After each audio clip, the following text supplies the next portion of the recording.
What's up, guys? I'm back with another video. Today we'll be looking at the ENTP personality type using Aaron Swartz as an example. His fame has somewhat fizzled out these past recent years. It was his birthday just a couple days ago. You might know him as one of the co-founders of Reddit. He was a very famous internet hacktivist, writer, blogger, very gifted at programming. He's an entrepreneur, constantly jumping from project to project. Very, very interesting person. Someone who highly advocated free speech and was anti-censorship, especially on the internet. So what we have today, I think we owe a lot to him and what he did. So hope you enjoy this video. Okay, guys, so before we get into the analysis, want to go over some things to look out for. And I also want to say, regarding my example videos, all the example videos that I've done, I've just been getting more and more comments like saying that, no, this person's not this type, you're wrong, they're this type. And if you're doing that, you're missing the point of these example videos. I'm trying to demonstrate function usage. The type isn't as important to me as the functions, and I'm trying to share what I've seen to work, what I've tested over the years, what I've just works time and time again, and kind of explain it to you guys that, like, okay, because I see a confluence of all this information and all the pieces seem to fit in these spots, it's most likely that this person is this type. I'm not here to argue. If you believe that Aaron's an INTP, that's fine. If you believe he's another type, that's fine. All I'm here to do is explain what to look out for in terms of functions and how the types use those functions. So if you've, subscribed to me from the beginning, thank you. It means a lot. I hope you guys understand. And I'm not here to pretend like I know everything and all that. Anyways, the ENTP, dominant NE. So pattern recognition. The most important thing about understanding NE that I've learned is NE knows how to connect the dots. It's really, really important that you guys understand that. And that's something that NI doesn't really know how to do. NE is objective. It shoots out a bunch of different possibilities, finds a pattern, and is able to connect the dots in that pattern and arrive at a conclusion. And this is why people with strong NE, they can come off as a bit chaotic, a bit random at times, but they can explain like how they went from a mailbox to a carrot on a very objective, understandable basis. Even though that might seem random at first, there's a method to the madness, so to speak. TI, introverted thinking, breaking stuff down logically, deconstruction, looking for accuracy and validation. 6-slot TE, constructing things logically, building things, bringing things into form, very rational, checkpoint-based mentality. TE wants to achieve things, it wants to gain status, understand how things work on a practical level. Now, one of the things about Aaron is that he's known for hacking into the MIT's JSTOR database and downloading all the articles there, and then he had a lot of problems with the government. You can see how hacking works. TI will rip apart, take down a script, look for weak points, anything that can be exploited. TE will build scripts and codes and make them pretty solid. So because ENTPs, they can do both, they're constantly fluctuating from one to the other, but always preferring TI. They'll be very good with computers and code and stuff like that. 3rd slot FE, considering others, talking about others, bringing attention towards others, looking for collective harmony, what works best for everyone.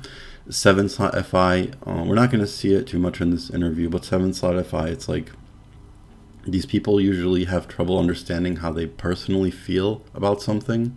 Like, if you ask them what their favorite blah blah blah is, you'll usually get some vague answer like, oh, I like everything. They don't really understand, like, subjective values, stuff like that. They can be a bit impersonal, and I don't want to get too much into seventh slot because it's really not important here.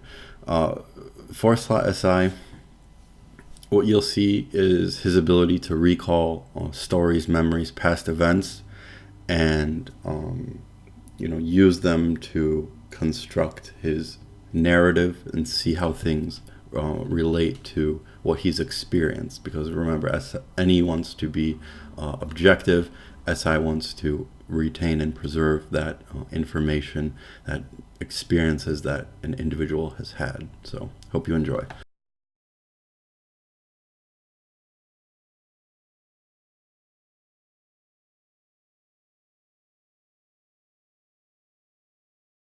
Were you happy that it took off? Like, what did it feel like it was about time? Did it feel inevitable? Like, when.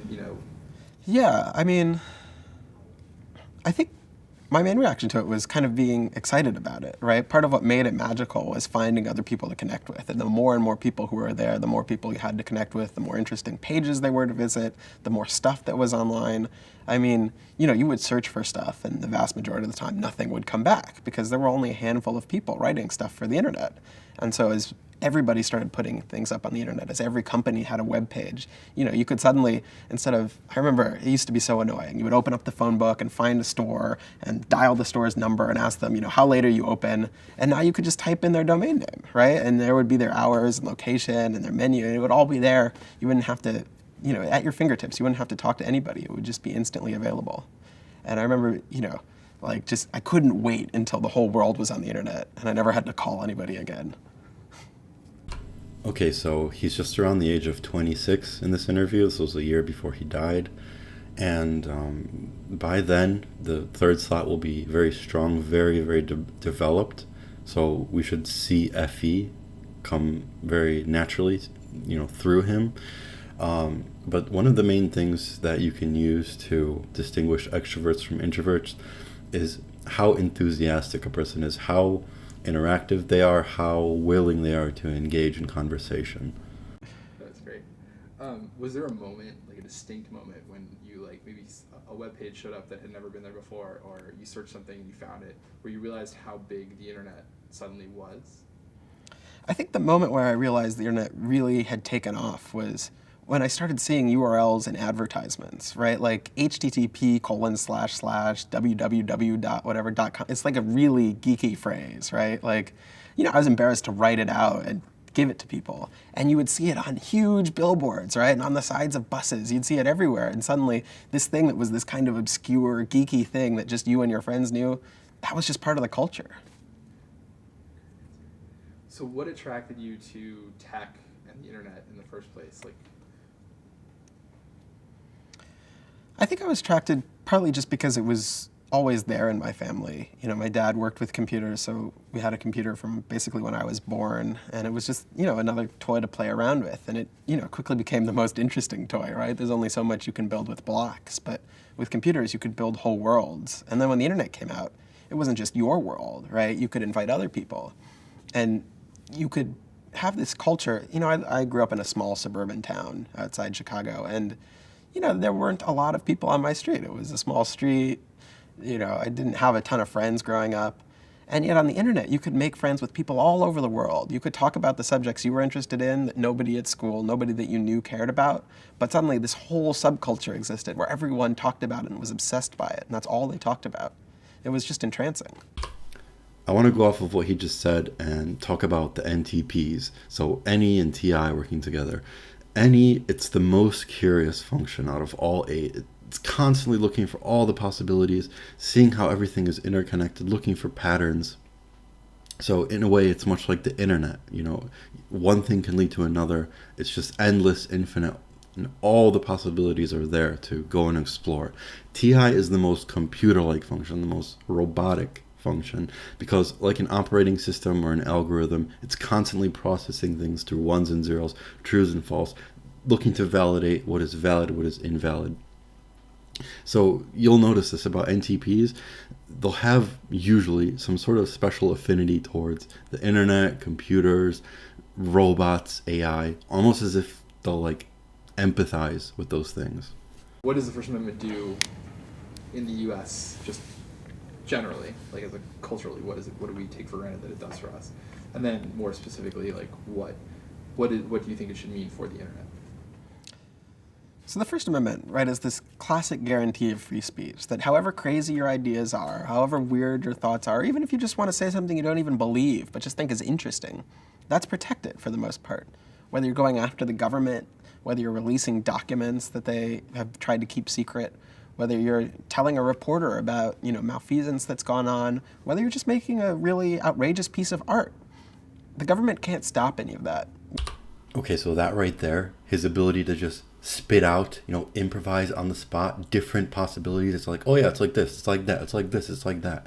All on an objective basis, that signifies strong extroverted intuition. We have the right as American citizens to have this sort of free and open communication, to share what we think, what we feel, what we've created. And I think that's a huge part of our culture, right? The sort of openness we have, the comfortableness we have with each other. A lot of that traces back to the First Amendment. And on the internet, I think the First Amendment takes on an even more important role. Because if you think about how computers work, they're not like people. They don't understand what it is they're saying, right? They just take a bunch of text from over here and paste it over there. They're just big copying machines. I mean, that's what they do. They copy things from one place to another. And so laws about the content of speech, which traditionally have been prohibited by the First Amendment, they're almost impossible to execute on a computer, right? A computer can't look at this and say, is this offensive? A computer can't look at something and say, does this upset the government? It's not a person. There's just no way for it to know that. And so if you have laws saying that kind of speech is illegal, it makes it impossible for the internet to work, right? Every point along the system, there's something being copied. The little router you have in your house copies it to a thing down the street, copies it to a big building somewhere. Like dozens of copies are made just in the most inconsequential task. And if every time the computer has to stop and say, is this illegal? The internet would fall apart. It would just be impossible to do. Okay, so what is TE? Rules, structure, regulation, logic, systems, rationality, law. Any kind of law. Not just governmental, but laws like in mathematics, physics, sciences. And when you put that into the sixth slot, it's going to introduce this element of instability but strength. You'll see this a lot in ENTPs and ESTPs. They'll go out and test different laws and systems to see if they can get away with it, learn from the results, see what it's all about. And by doing so, they develop strong TE. They understand how those systems work, even if it's not preferred. And you'll notice very often they'll like to build their own things, construct their own things, stuff like that. What kind of impact does that appear to have kind of on creativity? Yeah. So the thing about the creative process is everything is built on something else. Shakespeare's stories were built on traditional legends and folktales, right? Modern stuff is built on Shakespeare. Everything builds on something else. There's no completely new creative thing, if only because if you wrote something completely new, nobody would understand it. I mean, we all have to use words that were developed by someone else. We use ideas that were developed by someone else. Everything is this process of pulling things together and recombining them. And so what's worrying about this sort of copyright police is that they want to prevent recombination. They want to have the law come in and say recombination is illegal, right? That only, you have to get a license for every single thing you use. Well, if you do that, you stifle creativity. It's almost impossible to get a license for every single thing you use. I mean, imagine if every word you used, you had to call up the person who came up with that word, or if they're dead, their descendants, and say, can I have permission to use this word? I mean, you never get through a sentence.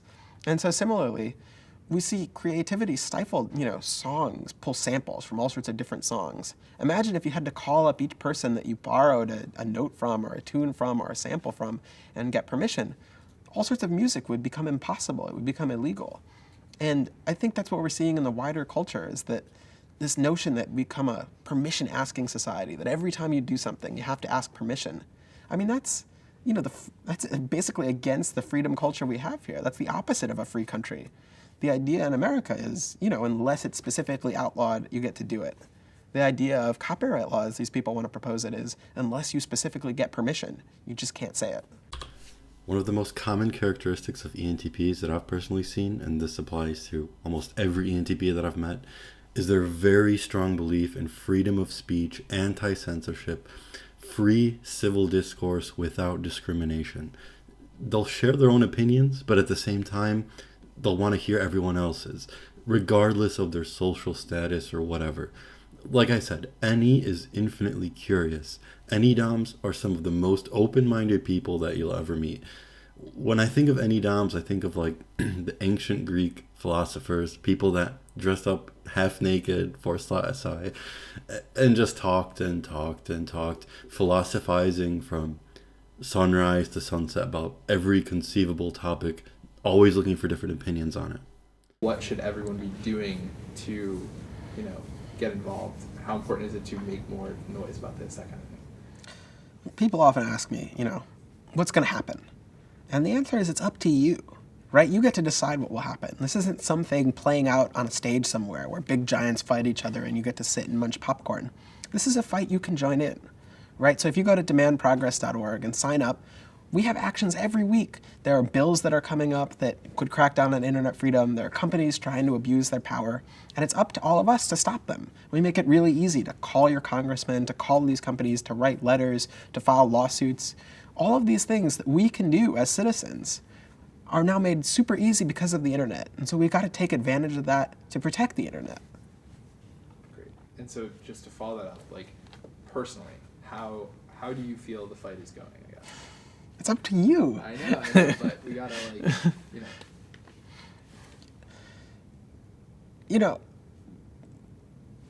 There's sort of these two polarizing perspectives, right? Everything is great. The internet has created all this freedom and liberty and everything's going to be fantastic. Or everything is terrible. The internet has created all these tools for cracking down and spying and, controlling what we say.